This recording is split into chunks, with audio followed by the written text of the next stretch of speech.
Today I want to talk about something really important, and that's farting in prison. So I knew a guy at Nottoway who got stabbed over a fart. Now, just like any situation, it's not over really just one thing, but the reality is they had a conflict over the fact that he farted and he didn't say excuse me and he didn't go to the door and he didn't do all the polite things that were expected of him, and that led to the conflict and it led to him getting stabbed. So when you're in a cell with somebody, it's an intimate relationship. Not necessarily a romantic relationship, but an intimate relationship. You live in a bathroom with another adult, like for 23 hours a day or at least 12 hours a day. You don't have a lot of space away, you don't have a lot of separation, you don't have a lot of peace. So things like farting, things like bathroom habits, things like eating loudly are huge, and they really come into play as far as whether you can be compatible or not. And the most important thing is just having that conversation. Either before you move in the cell together at a place like Nottoway when I was there, like you didn't have a choice, they just put you in together. There was no compatibility screening.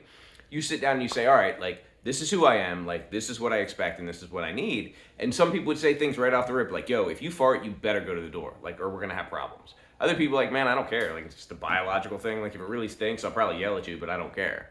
You know, other things like I said, it's people who smack their lips when they eat.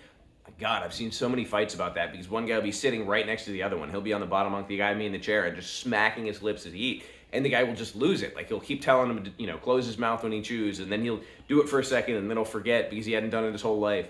So these little things get, blown way out of proportion, just like they do in marriages or relationships. But so this guy farted, and his cell partner was upset that he didn't go to the door to do it.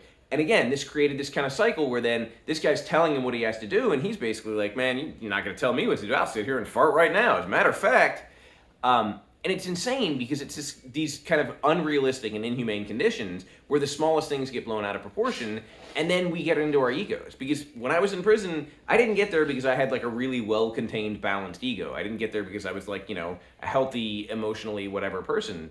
So we have people who are already struggling in better conditions, put in worse conditions with other people who are struggling in better conditions. And so it's kind of like the worst of the worst. And in some cases, some like rare cases, this ends up being the best thing that happens. And we're forced to grow and we're forced to, have communication, we're forced to conform.